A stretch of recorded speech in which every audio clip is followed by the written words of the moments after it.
ولا تحسبن الله غافلا عما يعمل الظالمون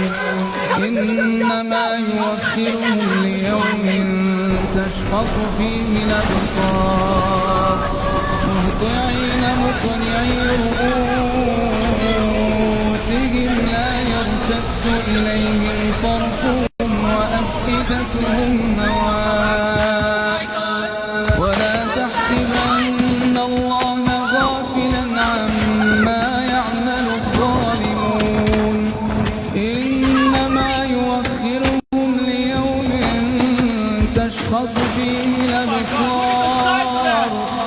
مهطعين مقنعي رؤوسهم لا يرتد إليهم طرفهم وأفئدتهم هواء وأنذر الناس يوم يأتيهم العذاب فيقول الذين ظلموا ربنا لولا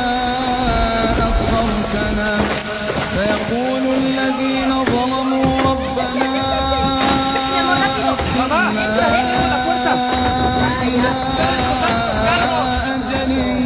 قريب دعوتك ونتبع الرسل أولم تكونوا